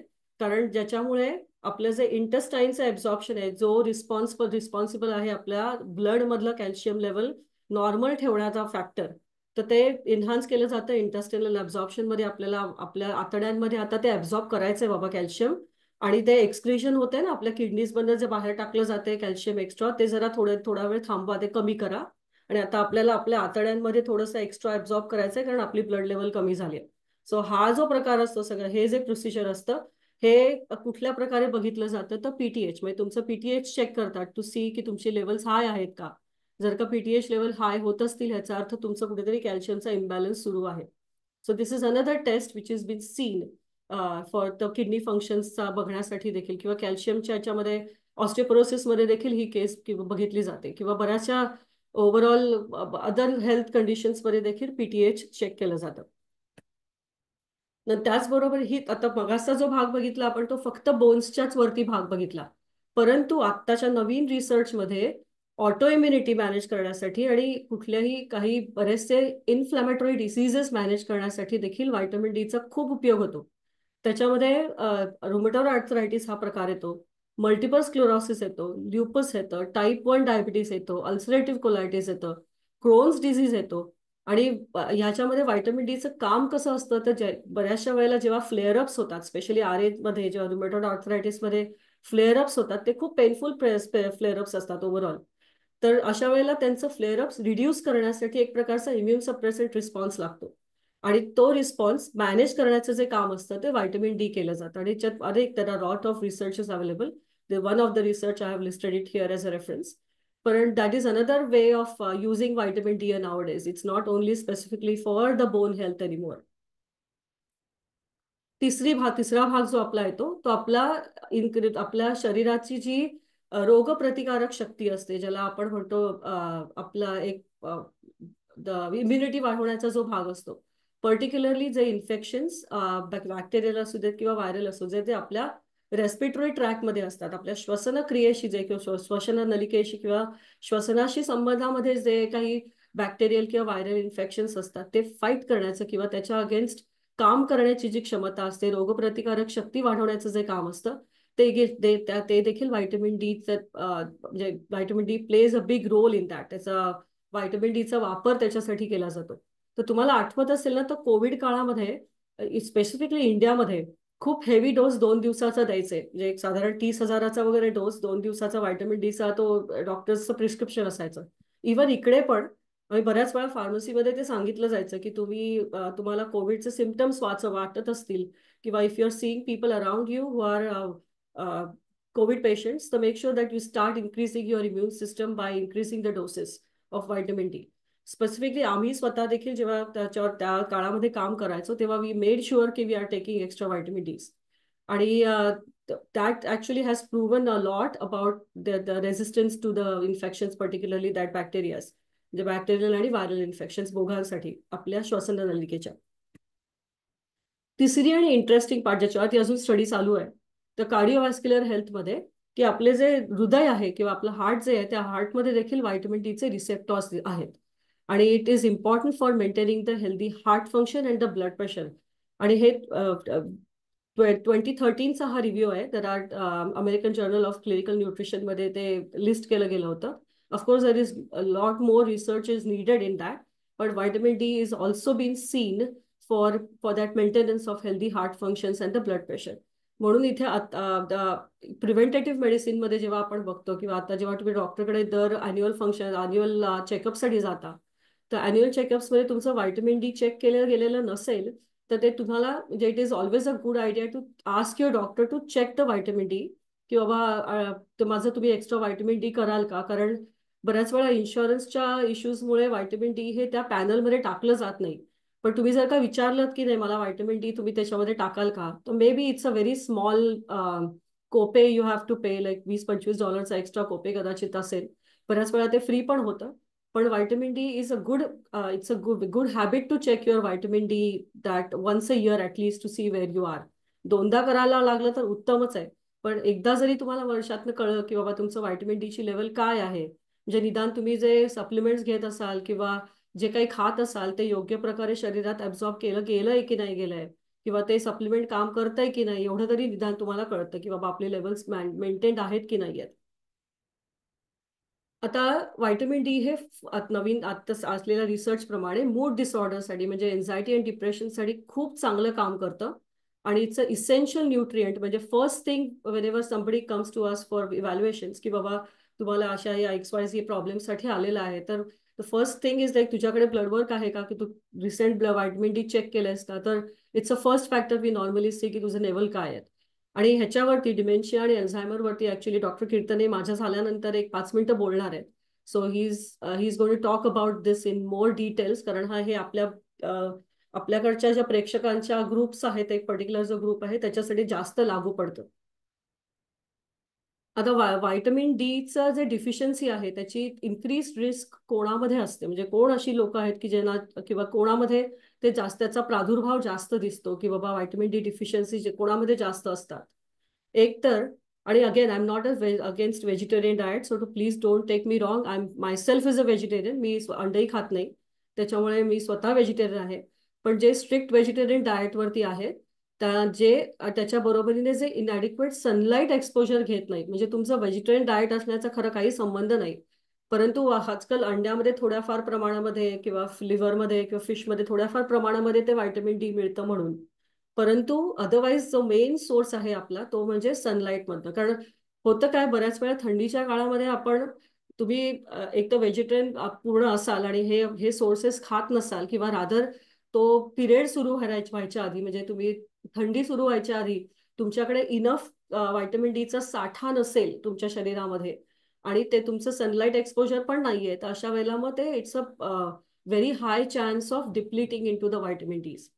त्याचबरोबरीने एजिंग हा एक भाग येतो. जसं आपलं शरीर एजिंग मध्ये जातं, जसं आपण ओल्डर पॉप्युलेशन मध्ये आपण जायला लागतो, तसतसं आपली जी शरीराची कपॅसिटी असते सिंथसाइज करण्याची व्हायटमिन डी आपल्या स्किनवरती, ती in comparison to the young adult, again I am saying in comparison to the young adult is much less efficient than जे तरुण लोक असतात त्यांच्या बाबतीमध्ये. सो दॅट्स अनदर रिझन की जसजसं आपलं एज वाढेल तसतसं आपलं व्हायटमिन डीचं जे प्रमाण आहे ते आपल्याला मेंटेन करणं आवश्यक आहे. त्याचबरोबर रिड्यूस सनलाईट इंटेन्सिटी, म्हणजे बाहेर तुम्ही गेल्यानंतर कमीत कमी तुम्ही अर्धा तासाचं एक्सपोजर घेताय की नाही सूर्याचं, हे महत्वाचं आहे. बरं, ते किती वाजता जात आहे, नुसतंच मी चाललो, पण तुम्ही चाललात ते कुठे चाललात, किती वाजता चाललात, त्याची प्रखरता किती आहे सूर्याची. तर हे जर का तुम्ही अगदी साध्या सकाळी पहाटे 5च्या समजा 5-5:30ला जेव्हा जस्ट सूर्य उगवत असेल आणि त्यावेळेला तुम्ही जर का वॉकला गेलात आणि म्हणालात मी अर्धा तास वॉक केलाय, मला सूर्यप्रकाश मिळालाय, तर ते तेवढं उपयोगी नाहीये. सॉरी, पर्टिक्युलरली आणि विंटरमध्ये जेव्हा आपला डायटरी इंटेक देखील कमी असतो, तुम्ही डायटरी इंटेक पण तुमचा कमी असेल, तुम्ही अंडी आणि बाकीच्या गोष्टी खात नसाल व्हेजिटेरियन डाएटमध्ये, आणि सन एक्सपोजर पण कमी असेल, तर अशा वेळेला ती एक विशेष काळजी घेणं आपल्याला आवश्यकता असतं. ब्युटी इज, जसं आपले जे वॉटर सोल्युबल व्हायटमिन्स बघितले ते आपल्याला रोजच घ्यावे लागतात, नाहीतर मग ते तुमच्या शरीरावाटे पाण्यावाटे बाहेर पडणार आहे. परंतु तसं व्हायटमिन डीचं नाहीये. म्हणजे बघा की नेचरनी ही पण सोय करून ठेवली आहे, त्या निसर्गाने हेही करून ठेवलंय की तुम्ही आधी व्यवस्थित खा, व्यवस्थित त्याचा उपयोग करून घ्या. जेव्हा आपला जो विंटरचा किंवा आपल्या गहन ज्यावेळेला आपण बाहेर पडू शकत नाही, पण त्या काळामध्ये मेक शुअर की तुम्ही त्याचा वापर योग्य पद्धतीने करताय. त्याचबरोबर जी लोक आहेत ज्याच्यामध्ये फॅट मॅल ॲब्झॉर्प्शन आहे, जे ज्या बिकॉज ऑफ एनी रिझन, लिव्हरचा प्रॉब्लेम आहे, बायलरी डिझीज आहे, त्यांना ते फॅट इमल्सिफाय होत नाही, सॉरी, क्रोन्स डिझीज आहे, म्हणजे ज्यांना इन्फ्लेमेटरी बॉल डिझिजेसचा प्रॉब्लेम आहे, पॅन्क्रियाटायटिस आहे, सिस्टिक फायब्रोसिस आहे, अशा बऱ्याचशा लोकांमध्ये लिव्हरची कपॅसिटी नसते स्टोअर करण्याची. त्याचबरोबर क्रॉनिक किडनी डिझिजेस ज्यांना आहे, अशा लोकांना व्हायटमिन डीचा डिफिशियन्सीज मध्ये जाण्याचं प्रमाण सगळ्यात जास्त असतं. एकदम. अलका, तुला पाणी, हा मी तेच म्हणणार होते, तुला ब्रेक घेऊन पाणी घ्यायचं असेल तर नाही टेक. नाही, आय एम गुड, आहे, थँक्यू. आता आपण काही सिमटम्स बघू, डिफिशियन्सीज बघूया व्हायटमिन डीचे, की व्हायटमिन डीच्या डिफिशियन्सीज काय काय आहेत. तर सगळ्यात म्हणजे पहिलं, loss of bone minerals from the skeleton. आणि ऑस्टिओपरोसिस आणि फ्रॅक्चर्स मध्ये डिफिशियन्सीज तुम्हाला, आय एम सो सॉरी,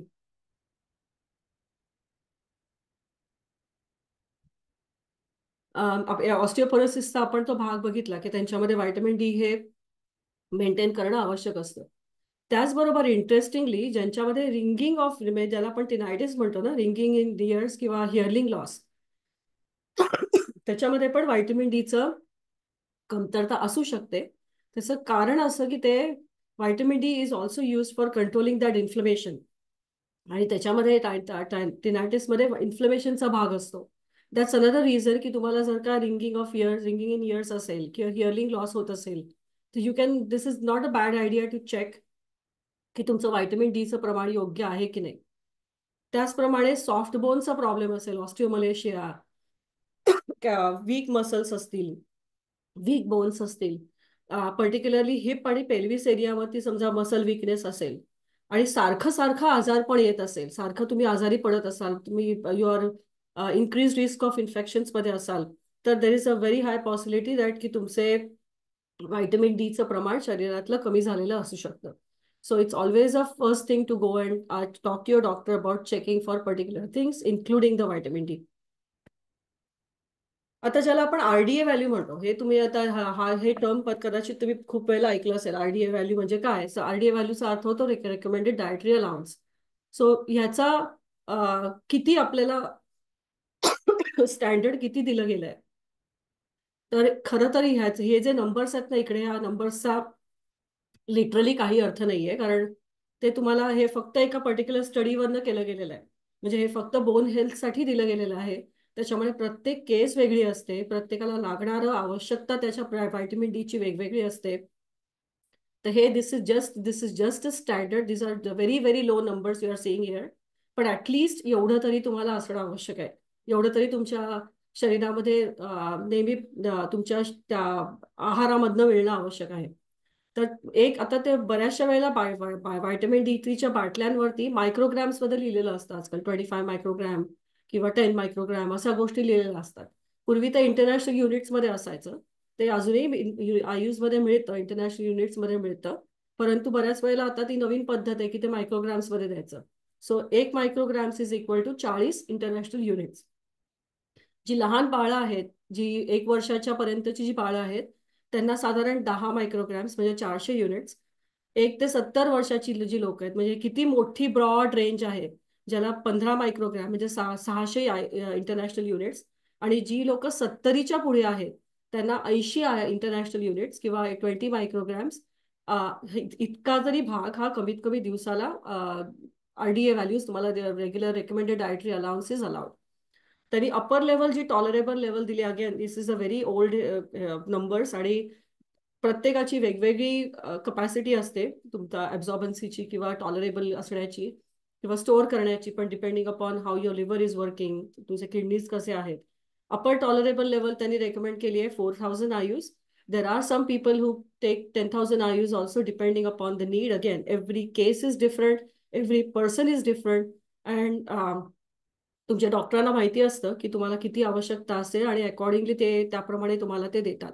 हे जे नंबर्स आहेत ते बेसिकली दिले गेले आहेत considering the fact of only the bone health, not the other conditions. आता फूड रिसोर्सेस बघायला गेलं तर तुम्ही बघाल तर सॅमन, टुना, एग्स, काफ लिव्हर, मिल्क आणि बटर हे असे मुख्य मेन रिसोर्सेस मी दिलेत तुम्हाला, की जे तुम्हाला काहीतरी अमाऊंट प्रोव्हाइड करतं.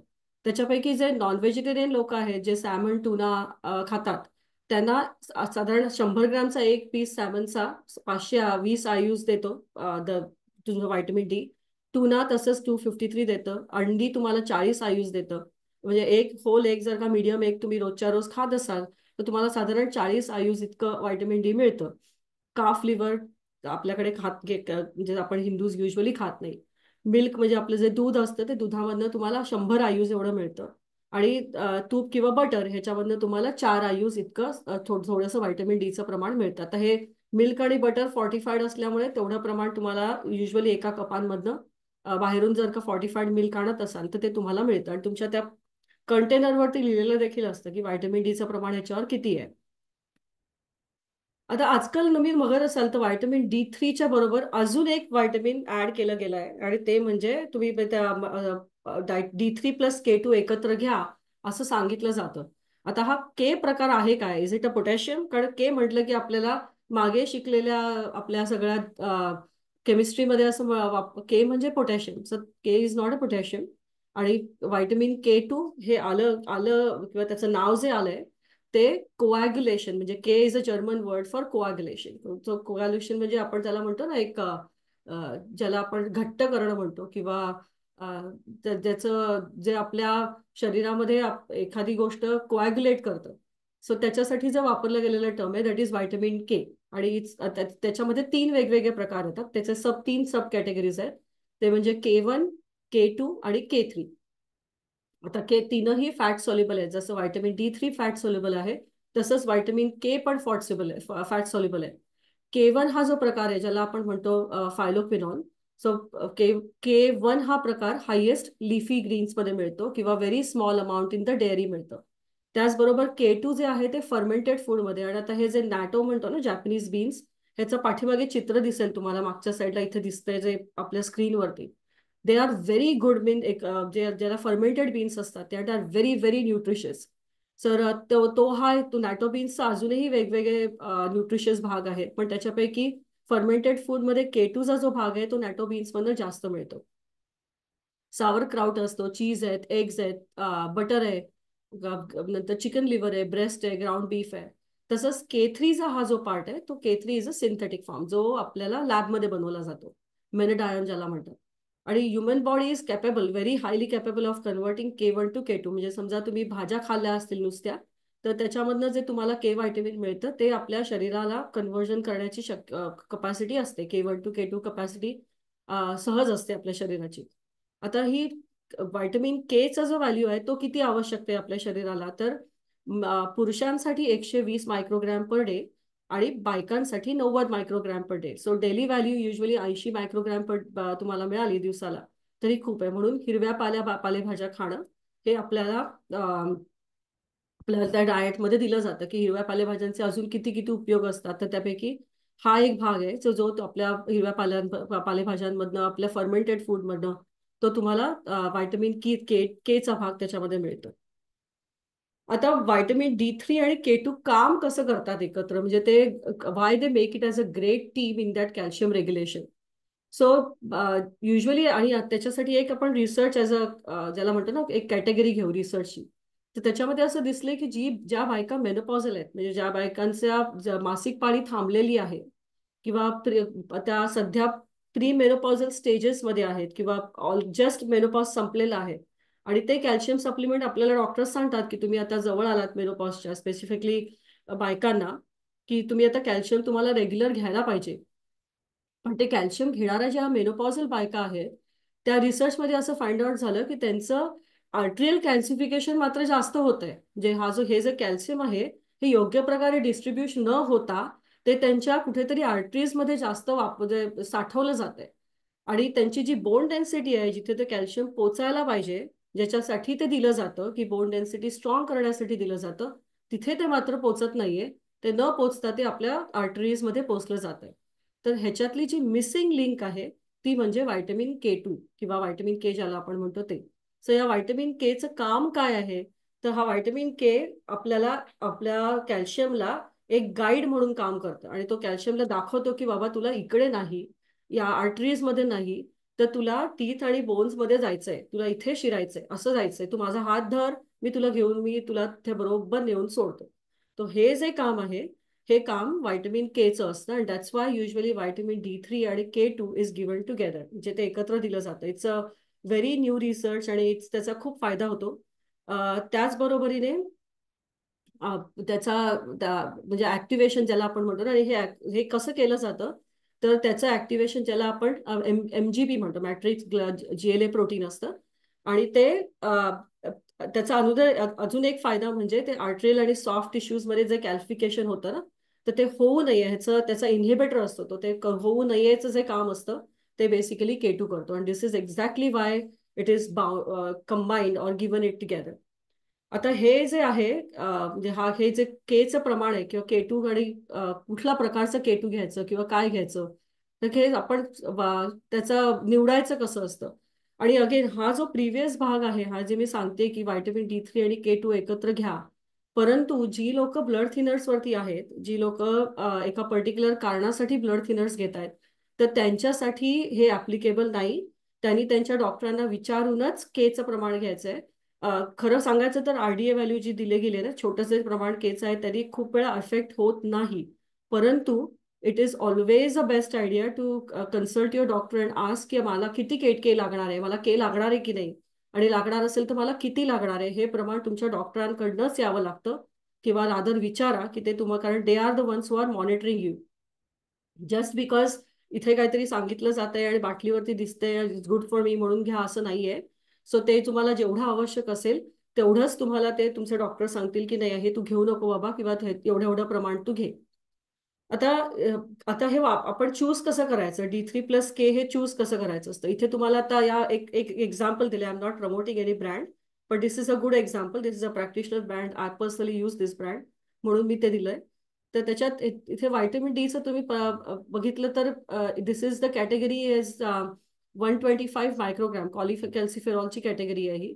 आणि ही 5000 IU आहे, म्हणजे हे ऍक्च्युअल प्रमाण त्याचं 5000 IU आहे. त्याच्यामध्ये व्हायटमिन के फायटोनेडायॉन दिलाय. फायटोनेडायॉनचा अर्थ होतो विच इज आपण जो फिलिडायॉनचं पहिल्यांदा सुरुवातीला जे K1 बघितलं ना, त्याचं दुसरं नाम आहे. ते नाव म्हणजेच फायटोनेडायॉन, आणि ते 20 मायक्रोग्राम आहे. आणि त्याचबरोबर मेनक्विन म्हणजे MK7. आता ह्याच्यामध्ये त्या जो आपण K2 बघितलं त्याच्यामध्ये दोन प्रकार आहेत, MK7 आणि MK2. So MK7 is more potent than MK2, म्हणून ते MK7चा युजली आपण you should select when you are selecting a category. कारण हे जे सप्लिमेंट्स आहेत they are not very cheap. तर ह्या सप्लिमेंट्स जेव्हा तुम्ही चूज करता तेव्हा make sure that you are choosing a right one. आता ह्याच्यातले तुम्ही इन्ग्रेडियंट्स बघितले असतील ना, तर अदर इन्ग्रेडियंट्स मध्ये ऑलिव्ह ऑइल आहे, जिलेटिन आहे, बीज वॅक्स आहे, नाटो एक्स्ट्रॅक्ट आहे विच इज द कलर, म्हणजे जे आपण मगाशी बघितलं ना नाटो बीन्स, जे आपण जॅपनीज बीन्स बघितले ते. नंतर MCT आहे, मीडियम चेन ट्रायग्लिसराइड्स आहेत. डी अल्फा टोकोफेरॉल आहे, म्हणजे एक अँटीऑक्सिडंट आहे. सो हे सगळा जो भाग आहे, हा व्हायटमिन डी जो बनवलेला आहे, तर व्हायटमिन डी बनवताना हे फॅट बेसमध्येच बनवलं जातं. वॉटर बेसमध्ये बनवू शकत नाही, ते तुम्हाला फॅट बेसमध्येच घ्यायला लागतं. तर टू हॅव अ प्रॉपर, ज्याला म्हणतो ना आपण एक प्रॉपर ॲब्झॉर्प्शनसाठी म्हणून ते या पर्टिक्युलर ऑइल बेसमध्येच केलं जातं. So whenever you are choosing, make sure you are choosing the right time. आता आपण हा विचार करतो की इथं 5000 IUs दिलंय, पण मला तर मॅक्सिमम लिमिट दिसतंय तिकडे की म्हणजे बोनसाठी का होईना पण 4000 IUs दिलाय. Sir is this necessary for me to take the 5000 IU daily? So नाही, तसं नाहीये. तुम्ही तुमच्या ब्लडवर्कमध्ये जो नंबर असेल त्याच्या अकॉर्डिंगली तुम्हाला तेवढाच प्रमाण, म्हणजे साधारण थंडीच्या दिवसामध्ये बाबा 1000 ते 2000 IUs depending upon again what your numbers are, आणि त्याच्या अनुषंगाने तो डोस ऍडजस्ट करावा लागतो. This is not a standard dose for everybody. एखाद्या माणसाला 5000 IUs लागेल, दुसऱ्याला फक्त 500 IUsच लागेल. So it depends upon what your bloodwork says, what type of need you have, if you are showing any particular symptoms. So त्याच्या accordingly तो dose decide केला जातो. So it's always a good idea to see before the winter start to check your vitamin D3 की तुमची level किती आहे ब्लडमधली.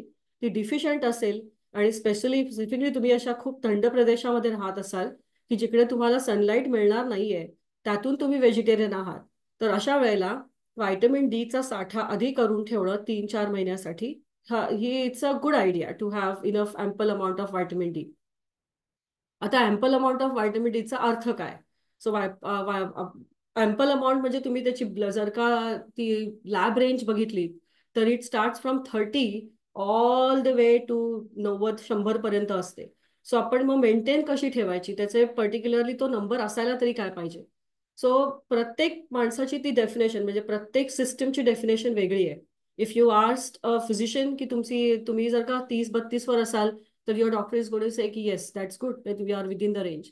If you ask us or the holistic practitioner or the clinical nutritionist, so they are going to say की तुमची range कमीत कमी 50च्या जवळ पाहिजे. So that is a good range for you to maintain throughout, म्हणजे not to have symptoms, for the healthy lifestyle, for immunity defense. या सगळ्यासाठी जर का तुम्ही त्या रेंजमध्ये असाल, तर that means you are maintaining a good range overall.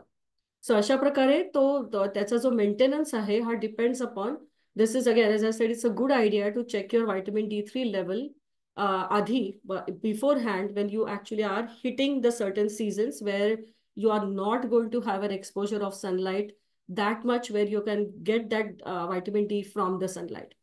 आता हे त्याचं मगाचं जे मी हे केचं उदाहरण MK7चं दाखवलं आणि त्याच्या पुढचं जे होतं ते MK2.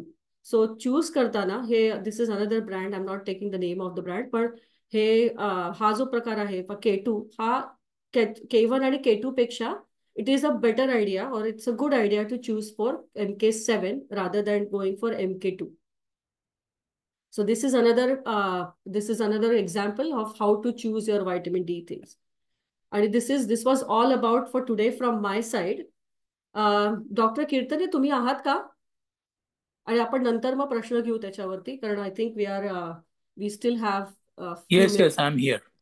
Can you please come on the screen and share your thoughts?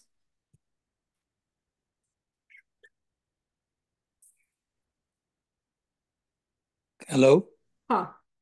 Can you share your thoughts about the dementia and Alzheimer and its relation to the vitamin D?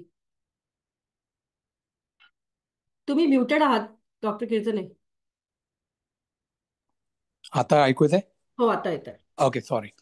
So I'm a physician that is not related to vitamin deficiency.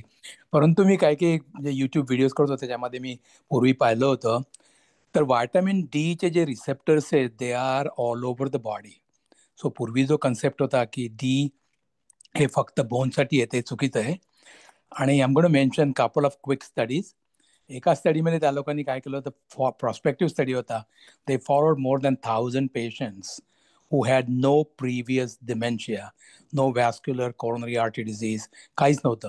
आणि त्या लोकांनी त्यांना साधारण 5.5 वर्ष follow केलं. 17% 171 लोकांना dementia झाला आणि 121 लोकांना अल्झायमर झाला.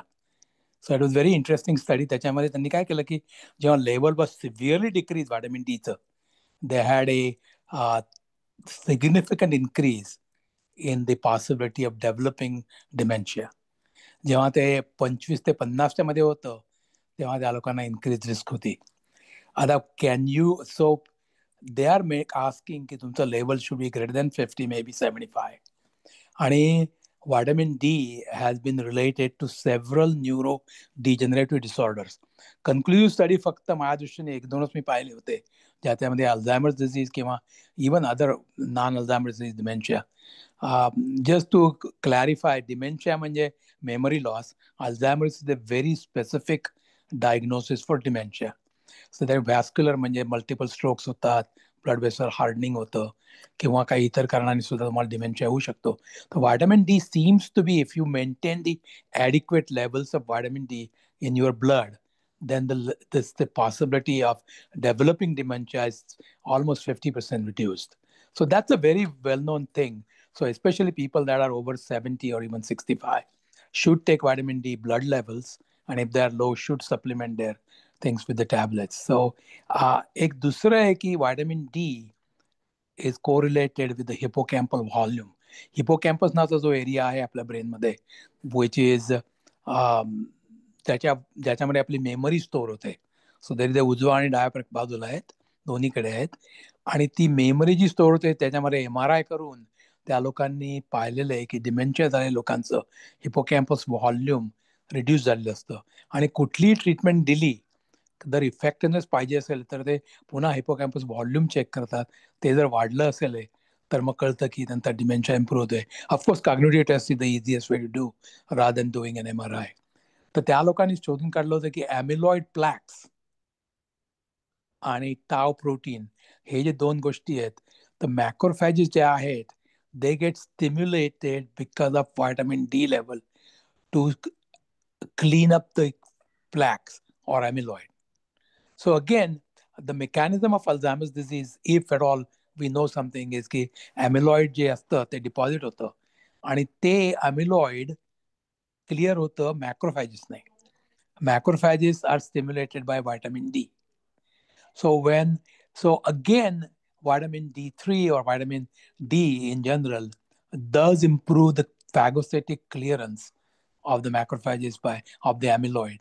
So this is also another way of looking at it. की plaque formation जे होतं, ज्याने तुम्हाला डिमेन्शिया होतो, ते रिड्यूस होतं if you have an adequate normal levels of D. Level जर जास्त असेल तर त्यांनी काही फायदा होत नाही. आणि जवळजवळ सगळ्या डिसीजमध्ये, whether you are talking about neurodegenerative disorders, which includes your multiple sclerosis, or multiple system atrophy, किंवा लुई बॉडी डिमेन्शिया, ज्याच्यामध्ये काहीच करता येत नाही, त्याच्यामध्ये व्हिटॅमिन डी देऊन काही फरक पडत नाही. परंतु डिप्रेशन आणि मल्टिपल स्क्लेरोसिस दोन्हीमध्ये lower the vitamin D, higher chance of developing both of these. Again, there are multiple studies, some of which do not support this particular hypothesis. But to be on the safe side, it's great to have a normal vitamin D levels. And you can definitely supplement it as recommended by your physician. So I really feel that vitamin D got a little bit more prominence in about 5 years. It has been associated with muscle weakness. It has been associated with cardiovascular stability. It is also associated with memory, dementia, multiple sclerosis, even chronic obstructive lung disease. Exacerbation episodes were reduced in patients who had a low level and were given supplements. But if the levels were normal, it doesn't help. So the low level certainly causes problem. Increasing the level and supplement doesn't help. Most of the diseases, whether it is Alzheimer's or COPD or cardiovascular health. So that's the summary in nutshell. If you have any questions, you can ask Alka, Tai, or anybody. Thank you again for asking me to give a couple of minutes. Thank you so much, Dr. Kirtane. Thanks a lot. And I know you were traveling, but you still made a time to come. Thank you so much. You're welcome. Okay. कोणाला काही अलका, प्रश्न आहेत का? हो अलका, खूपच महत्वाची माहिती होती आणि एवढी माहिती होती म्हणजे नोट्स घ्यायला आम्हाला स्पीड तुझा फॉलो करणं अवघड जात होतं. I am so glad we are recording. तर भरपूर प्रश्न येत आहेत.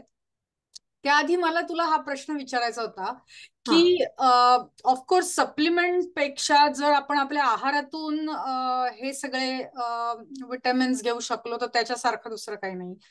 तर विटॅमिन डी तर बऱ्याच आपल्याला माहिती आहे की कशामध्ये असतं, पण विटॅमिन के तू जे म्हणालीस फर्मेंटेड फूड्स मध्ये असतं, तर आपल्या रोजच्या आहारामध्ये स्पेशली आपण जे नेहमी खातो त्यात कुठले तू सांगशील? म्हणजे तू जे डिस्क्रिप्शन दिलं त्याच्यावर असं वाटलं की लोणची वगैरे असं म्हणजे जे फर्मेंटेड आहेत गोष्टी अशा, तर अजून काही आयडियाज आहेत का की ज्या आपण वाढू शकतो आपल्या आहारात? त्याचं युजली फर्मेंटेशनची प्रोसेस त्या केच्या म्हणजे त्या कोॲग्युलेशन फॅक्टरला लागते.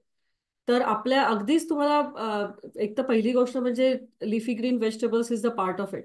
So any leafy green vegetables you have pickled, म्हणजे जे have fermented, that is another way. म्हणून जे सावरक्राउटचं उदाहरण दिलं ना, त्याच्याऐवजी लोणची, आपल्याकडे लोणच्याचा वापर केला जाऊ शकतो, परंतु लोणची is the one which is already very salty. So that is not what is recommended usually, कारण तो प्रकार त्याचा शरीराला घातक आहे शेवटी. सेकंद, माझ्या नवऱ्याने वरनं स्विच ऑन केल्यामुळे इकडे पंखा सुरू झालाय. एक second.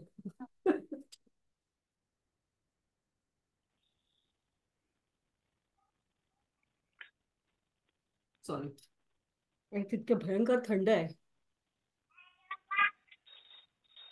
Okay, so the question you asked, so fermented vegetables are fine. All the fermented vegetables with ज्याला आपण आता पिकलिंगचा जो प्रकार आहे म्हणतो आपण, पण त्याच्यामध्ये लेस सॉल्ट टाकून आपल्याला पिकल्ड व्हेजिटेबल्स खाता येतात, म्हणजे इट्स व्हेरी हायली पॉसिबल. तसंच अजून चांगले सोर्सेस घ्यायचे तर इडली वगैरे आपण जे फर्मेंटेशन प्रोसेस मध्ये चालतं. Ferment fermentation process is okay, but it will not give you the same amount as the one which you get it from the vegetables. Okay. एक दोन आपण आधी याच्यात प्रश्न घेऊ आणि मग अजित नातू यांचा हात वर आहे. मी विचारू का? मला एक मिनिट. एक 5 मिनिटात जायचं आहे, सो विचारू का मी? हा बोला अजित. माझं क्वेश्चन होतं, आम्ही ऐकतो की कॅल्शियम बोनसाठी पाहिजेत आणि विटॅमिन डी पण पाहिजेत. तर generally bones become fragile after like 60 or something.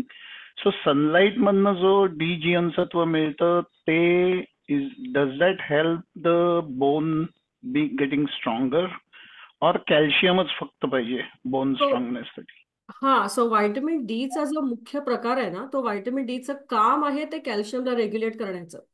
That is what it's going to do. त्याच्यामुळे जसजशी तुमची बोन फ्रजाईल, म्हणजे जसजसं तुमचं एजिंग वाढत जातं ना, that's why it's important to keep your vitamin D levels optimum. की बाबा तो भाग कॅल्शियमला मॅनेज करण्यासाठीचा भाग आहे तो. म्हणून तुम्हाला त्या कॅल्शियमच्या बरोबरीने व्हायटमिन डी दिलं जातं. It's not just vitamin D हे तुम्हाला डायरेक्ट अब्झॉर्ब नाही करत आहे त्या बोनसाठी. इट रेग्युलेट्स दॅट कॅल्शियमचं जे रेग्युलेशन असतं जे बोन्ससाठी लागतं, त्याचं व्हायटमिन डीचं ते काम आहे. सो कॅल्शियम नसेल तर व्हायटॅमिन डी घेऊन काय फायदा नाही होणार बोन्ससाठी? नाही, कॅल्शियम नसेल तर असं नाही, म्हणजे कॅल्शियम नसेल तर आपल्या शरीरामध्ये कॅल्शियमचं प्रमाण असतंच ना. हा. त्याच्यामुळे तुम्ही सप्लिमेंट वाईज विचारत असाल तर नाही, तुम्ही इट इंटरडिपेंडंट असतं की तुम्हाला तुमच्या लेवल प्रमाणे डिपेंड करतं. मी स्वतः असं कधीच सांगणार नाही की डी आणि कॅल्शियम एकत्र घ्या. आत्ताच्या कंडिशनमध्ये it's all pharma industry which is talking honestly. ते नवीन नवीन जे प्रकार येतात ना, की हा हे कंबाईन करून हे घ्या, ते कंबाईन करून, it is advisable to take both together. पण अगेन तुम्ही जर का ॲब्झॉर्ब करत असाल तर, ते करतच नसाल तर मग त्याचा काहीच फायदा नाही आहे ना बेसिकली. हा. Okay okay okay, thank you. हा, माधव देशपांडे काका बोला. तर दोन प्रकारच्या तर मला थोडंफार माहिती आहे की एक 50,000 केच्या गोळ्या असतात त्या वन्स अ वीक, आणखीन then there are some daily. तर या दोन प्रकारापैकी which one would you suggest on a routine basis? So 50,000चे जे असते ते तुम्हाला डॉक्टर प्रिस्क्रिप्शन देतात. ते हां प्रिस्क्रिप्शन वाईज दिलं जातं. सो हां. That's another reason why it is given only once a week, कारण ते स्टोअर केलं जातं ना. आणि ते ओके. तुमच्या नीड प्रमाणे देतात, ते की तुमचे लेवल्स बघून देतात. So if your levels are optimum, म्हणजे तुम्हाला तिथे व्यवस्थित तुमचं व्हायटमिन D3 असेल किंवा तेवढी आवश्यकता नसेल तर डॉक्टर तुम्हाला युजली मग ते प्रिस्क्रिप्शन देत नाहीत. ते अच्छा. सांगत नाहीत की तुम्ही द्या. बऱ्याच वेळा डॉक्टर हे सांगतात की तुमची थोडी लेवल बूस्ट करायची असेल तर हा, हे ओरली एवढं एवढं घ्या, शुड बी हम्म, फाईन. पण तुम्ही हम्म, खूपच डिफिशियंट असाल तर ते हम्म. 50,000चं प्रिस्क्रिप्शन देतात. आणि okay. Once you take that prescription, your D levels are pretty much managed, म्हणजे ते बऱ्यापैकी स्टोअर केलं जातं शरीरामध्ये. पण ते जर का तुम्ही मेंटेन नसाल करत ना, म्हणजे तुम्हाला अजून काही डिझिजेस असतील की ज्याच्यामध्ये हम्म. ते व्हायटमिन डी खूप जास्त वापरलं जाणार आहे, तर अशा वेळेला मात्र मग तुम्हाला नंतर एका ओरल डोसवरती एका पर्टिक्युलर टाइम फ्रेममध्ये टाकलं जातं. म्हणजे कदाचित दिवसाला 1,000 घ्या किंवा 2 दिवसातनं एकदा 1,000 घ्या. पण ते डिपेंड्स अपॉन केस टू केस, तुमची केस काय आहे त्याच्यावर असतं. पण रुटीनली ते घ्यायचं नसतं? 50,000 इज नॉट फॉर रुटीन, नाही. Not for routine. Okay okay, thank you. सगळ्यात महत्वाचं अलकांनी जे सुरुवातीला सांगितलं ते आपण प्रत्येकाची तब्येत वेगळी, प्रत्येक जण औषधं घेत आहे ते वेगळे, तर आपल्या डॉक्टरला विचारल्याशिवाय कुठलाही चेंज करू नका. आपण जे आज ऐकतोय ते आपल्या माहितीसाठी आहे. त्याचा वापर करून आपण प्रत्येक जण आपल्या तब्येतीनुसार हे चेंजेस करू शकतो. 2-3 प्रश्न आहेत D3 विषयी. What happens if there is too much D3 in the system? आणि are gummies good form of vitamin D3 to take? हा, so D3, if the D3 in the system is too much, तुम्हाला symptoms दिसणारच. ते doctors तुमचे ते बघितल्यानंतर check करणारच. You will get the weird symptoms. तुमचे बरेचसे क्लिनिकल सिमटम्स दिसतात. पण ते फार कमी केसेसमध्ये असतं, ज्या वेळेला तुमचं खूपच एक्सेसिव्ह तुम्ही कन्झम्पशन करताय, ओरली कन्झम्पशन करताय आणि it's staying in the system, it's not getting absorb. त्याच्यामुळे शक्यतो तुमची व्हायटमिन D3 लेवल्स ही चेक करावी डॉक्टर. आणि ते doctors are very highly trained in that, they know how to do it. त्याच्यामुळे ते व्यवस्थित तुमचं D3 टॅग करत असतात. पण to answer your questions, there are clinical symptoms which can, आणि प्रत्येक, of course every person is different, त्याच्यामुळे D3चे सिमटम्स वेगळे येतात प्रत्येकाचे. So what kind of symptoms should we be looking out for? आतापर्यंत मी एक केस बघितली आमच्या जेव्हा आमचे क्लिनिकल्स चालले होते ना, तर त्यावेळेला वन ऑफ दी आमच्याकडे एक केस आली होती. तर त्यावेळेला दॅट लेडी, आय थिंक शी टूक, कुठून ना तिला काय अनफॉर्च्युनेटली जी चुकीची माहिती मिळाली गेली होती. तर त्याच्यामध्ये आय थिंक शी टूक consistent doses of 30,000 for almost like many days. तर त्याच्यानंतर तिला असं डिझिनेस आणि शी स्टार्टेड गेटिंग शेकी, आणि इतकं की तिला काहीच कॉर्डिनेटच करता येत नव्हतं. So those type of things that has been seen in one of the toxicity cases. Oh. D3 toxicity होण्यासाठी तुम्हाला म्हणजे you have to have an intense dosing given to you. किंवा काही अशा कंडिशन्स असतात, म्हणजे तुमचं जसं आता क्रॉनिक किडनी डिसीज आहेत किंवा अजून काही कंडिशन्स आहेत ज्याच्यात त्याचा जे नुसतंच तुम्ही घेताय पण त्याचा वापर नाही होते आतमध्ये. सो 2-3 जणांनी विचारले what is normal level of D3? तेच म्हटलं ना, त्याचा lab range is from 30 to 100. Sorry, त्या 30 to 100 मध्ये दिलं जातं. सो डॉक्टर्स तुम्हाला सांगतात की 30-32 असतील तर यू आर गुड, म्हणजे that is something you can manage. पण आम्हाला विचाराल तर वी विल ट्राय टू से की 50 आणि 50 60च्या मध्ये मेंटेन करायची असेल तर it is a better idea to do it that way. Okay. आणि हा जो सगळ्यात पहिला प्रश्न राजश्री ताईंनी विचारलाय, हा मला पण नेहमी पडतो की आपण कोल्ड कंट्रीमध्ये राहतो, तर या कोल्ड वेदरमध्ये बाहेर किती गेलं तरी प्रखर ऊन प्रकाश नसतो आणि जनरली आपण घरात असतो. तर घरात जस्ट जिथून सूर्यप्रकाश येतोय असं खिडकीपाशी बसलं तर किती आपल्याला मिळतं त्याच्यातून विटॅमिन डी, आणि काय करायला पाहिजे? म्हणजे even if you can also talk about applying sunscreen, right? आणि आपली स्किन आणि विंटरमध्ये सनस्क्रीन लावणे, कारण जनरली म्हणतात 12 महिने लावायला पाहिजे सनस्क्रीन, पण मग how does that affect using sunlight as source of vitamin D? So आता आपण सूर्याचा विचार केला की आपण आपल्या खिडकीच्या पाशी जाऊन सूर्यप्रकाश घेऊ शकतो का? तर एक तर पहिली गोष्ट म्हणजे जिओलॉजिकली तुमचं जिकडे तुमचे पोझिशन आहे, जिथे ज्या भागात तुम्ही राहता, ती सूर्याची किरणं येतात कशी त्याच्यावरती पण आहे की तुमचा किती प्रखरता आहे सूर्याच्या किरणांची. पण तुम्ही ऑलरेडी खूप थंड प्रदेशामध्ये आहात आणि सूर्य दिसतच नाहीये, अशा वेळेला तुम्ही खिडकीमध्ये थोडा वेळ बसून एक एक्स्ट्रा प्रकाश, सूर्यप्रकाश घेतला, काहीतरी अंगावर पडू द्या. आता आत्ताच्या ज्या विंडोज असतात ना, त्या विंडोजमध्ये काहीतरी ते फिल्ट्रेशनचं लावलेलं असतं, युव्ही रेज ब्लॉकिंग आणि ते सगळं लावलेलं असतं. तर खरं बघायला गेलं तर त्याचा काय फार उपयोग होत नाही, पण तुका म्हणे त्यातल्या त्यात म्हणून तरी बसा, म्हणजे काही नाही तरी निदान एक तासभर का होईना त्या खिडकीमध्ये ऊन येत असेल तर बसावं, नक्कीच बसावं. It's a good idea to have it. अगदीच काही नसण्यापेक्षा बरं. आणि तुझे सनस्क्रीनचं विचारलंस तर सनस्क्रीन मी थंडीच्या दिवसामध्ये कधीच लावत नाही, कधीच नाही. कारण एकतर आपल्याला तेवढी त्या म्हणजे ज्या भागांमध्ये आपण राहतो त्या भागामध्ये त्याची तेवढी तीव्रताच नाहीये, तेवढा तीव्र प्रकाश येतच नाही की तुमचं स्किन जळेल. ते जास्तीत जास्त it happens during the summer time. आणि समरमध्ये पण तुम्ही जेव्हा ते प्रखरता सूर्याची सुरू होते त्यावेळेला अर्धा तासाचं एक्सपोजर हे हवंच, जर का तुम्हाला पाहिजे असेल तर. पण तुम्ही जर का एकदम 92 डिग्रीज मध्ये एकदम तळपत्या सूर्यात 2:30 वाजता जर का बाहेर गेलात आणि मी आता सनस्क्रीन लावणार नाही आणि मी बसणारच आहे असं, तर तसं नाही चालणार. म्हणजे there is a particular time की त्यावेळेला जाऊन तुम्हाला ते घेणं आवश्यक आहे. तर that time you definitely need a sunscreen, otherwise you are going to get burn. आणि एस्पेशली मला वाटतं आपली ब्राऊन स्किन आहे त्यामुळे ते आपल्याला लागू होतं. जे गोरे लोक आहेत त्यांना विंटरमध्ये पण रेकमेंड करतात जनरली. दुसरा प्रश्न आहे की ग्रीन लिफी व्हेजिटेबल्स जे तू म्हणालीस, ते is it okay to saute them, cook them, or should they be eaten raw to get maximum benefit? Raw is always a good idea, कारण त्याच्यामधनं तुम्हाला ते काय म्हणतात ना, नॅचरली मिळत असतं, कारण त्याच्यात काही प्रोसेस नाही केलेला. कुक करताना तुम्हाला ते प्रोसेसिंगमध्ये जातं, बऱ्याच वेळा त्या गोष्टी निघून पण जातात. पण एनिवेज लिफी ग्रीन मधनं जो मिळणारा जो फायलोक्विनोनचा भाग आहे ना, तर तो तेवढा नाहीये, तेवढा जास्त हेवी भाग नाहीये जेवढा तुम्हाला बाकीच्या सोर्सेसमधनं मिळतो.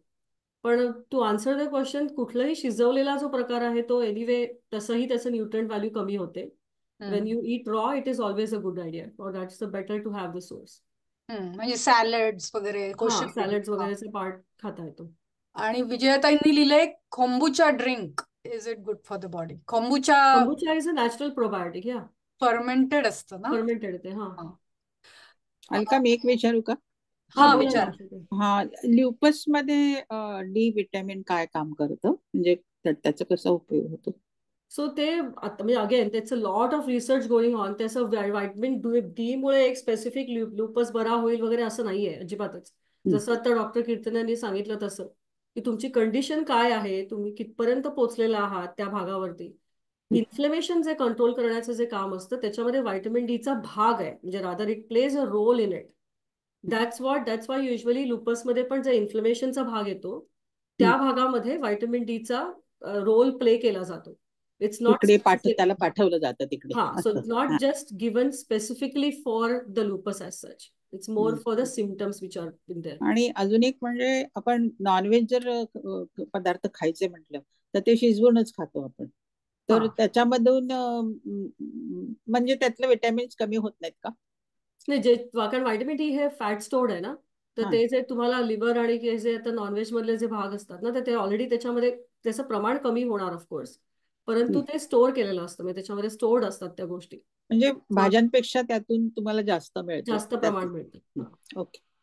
म्हणून ते सॅमनचा तुम्ही भाग बघितलात ना, तो इतका फॅटी असतो मासा की त्याच्यामध्ये त्याचं जवळजवळ 100 ग्रॅमच्या याच्यामध्ये तुमचं 500 450 ते 500 युनिट्स मिळतात. पण तो खूप असा फॅटी फिश आहे. पण ते डायजेस्ट करायला पण तुमच्या शरीराला तेवढी ताकद पाहिजे की बाबा तुमचं मॅलअब्झॉर्प्शन असेल फॅटचं, तर मग त्याचा काहीच उपयोग नाही. बरं, थँक्यू. खूपच छान प्रश्न आहेत अलका. आय थिंक आपला ऑडियन्स हा खूपच म्हणजे अगदी they are thinking on the right track. स्मिताताईंनी विचारलं, is magnesium needed to be taken with D3? D3चा कॅल्शियमचा हा भाग येतो. Magnesium is always one of the things, कारण ते मिनरल आहे, बोन्ससाठी लागणाऱ्या गोष्टी आहेत त्या. जसं अनेक वेगवेगळी फॉस्फरस आहे, कॅल्शियम आहे. मॅग्नेशियमचा फक्त तेवढाच भाग नाही आहे. मॅग्नेशियम तर म्हणजे आमच्या ह्याच्यामध्ये तर आम्ही युजली मॅग्नेशियमचं सांगतोच की तुम्ही मेंटेन ठेवा, आणि ते फूडमधनं खूप छान प्रकारे मिळतं. सगळ्यात चांगले चांगले सोर्सेस आपल्या व्हेजिटेरियन खाण्यांमध्ये मॅग्नेशियम. सो ॲब्सोल्युटली मॅग्नेशियम पण ऑफकोर्स ते वॉटर कॉन्टेंटमध्ये जातं, हे फॅट कॉन्टेंटमध्ये जातं, आणि it's a mineral. This is a vitamin, that's a category. पण मॅग्नेशियमचा खूप चांगला सोर्स म्हणजे आपली चवळी असते ना, चवळीचा जर का कन्झम्पशन तुम्ही व्यवस्थित केलं ना, तर चवळी is very high in magnesium also. So magnesium of course maintain ठेवा, कारण त्याचा सगळ्यात वरती म्हणजे इन्क्लुडिंग हार्ट हेल्थवरती पण खूप चांगला परिणाम होतो. आणि मला ना एक प्रश्न मिस झाला, राजश्री ताईंनी विचारला होता तो गमीज बद्दल. गमीज. सॉरी, मी तो प्रश्न स्किप झाला तो. Are gummies form of vitamin D3 good to take? I personally will not suggest that, कारण ते जरी किती फॅट, कारण त्याचा ऍक्टिव्ह फॉर्म नाहीये खरं तो, म्हणजे इट्स लाईक त्यात एक तर शुगर खूप असते, आणि that's not something, it's a very fancy way of म्हणतात ना टेकिंग इट, की काहीतरी बाबा छोटंसं पर्सेंटेज मिळालं असेल तुम्हाला. पण gummies is not a good idea to get the vitamin D3 form. आणि आजकाल सगळ्याच सप्लिमेंट्स गमीज फॉर्म मध्ये येतात, आणि त्याचे शॉर्टकट्स आहेत ते सगळे. पावडर्ड ग्रीन्स बद्दल विचारलंय उषाताईंनी, की how are the dried powdered greens and what is the proportion for it? पावडरचं ते तुम्ही जे म्हणतात ते ग्रीन व्हायटल पावडर म्हणत असतील ते, या that also has a maintain. त्याचं बऱ्याच वेळा ते फॉर्टिफाय केलं जातं, सो दे आर फॉर्टिफाईड बऱ्याच वेळा. So that is fine, you can take that. आणि ते स्मूदीज मध्ये घेणं, जे फॅट बेस्ड स्मूदीज असतात ना, त्याच्यामधनं तुम्ही ते घेऊ शकता. सो इट गेट्स कंबाईंड, म्हणजे आल्मंड मिल्क किंवा योगर्ट ह्याच्याबरोबरीने समजा ते घेतलं तर इट इज ऑलवेज हेल्पफुल. तसंच D3 पण ना, जर का तुम्ही सकाळी ब्रेकफास्ट नंतर घेत असाल आणि ते दुधाबरोबर घेत असाल, तर इट इज ऑलवेज मोर, त्याची ॲब्झॉर्बन्सीच्या दृष्टीने म्हणा किंवा ते चांगल्या प्रकारे डिस्ट्रीब्यूट होण्याच्या दृष्टीने पण ते फायदेशीर असतं. Okay. If person is about 80, is vitamin D level should it be more than before? नाही, again it's a case to case, की तुम्हाला तर तुमचा बाहेर त्यांची तेवढा वापर होणारच नसेल. आता एका ठराविक एज नंतर आपले बोन्स ठिसूळ होणं आणि ह्या सगळ्या गोष्टी होणारच, it comes with the age. पण त्यांना समजा तेवढा वापर तो करतच नसतील, if he is bedridden person, तर त्यांना म्हणजे it depends upon the doctor's judgement की तुम्हाला किती गरज आहे त्याची. एक मिनिट, मनीषाताईंचा हात वर आहे. एक मिनिट, आपण अजून एक प्रश्न घेऊया. Should you take vitamin D and K2 instead of calcium with vitamin D3? जसं आतापर्यंत रेकमेंड केलं जातं, आणि तू आता नवीन रिसर्च सांगितलास, तर what do you recommend? So I normally prefer D3 plus K2 together. Calcium is something which you can definitely take separately, आणि कॅल्शियमचं प्रमाण तर प्रत्येकाचं वेगवेगळं असतं. तुम्ही तुमच्या डॉक्टरांशी बोलून तुम्हाला किती नीडेड आहे कॅल्शियम ते बघा, की तुम्हाला तुमच्या जेवणामधनं समजा जात असेल तर एका पर्टिक्युलर एज नंतर तुम्हाला किती कॅल्शियम घ्यायला पाहिजे ते केस टू केस डिपेंड करतं.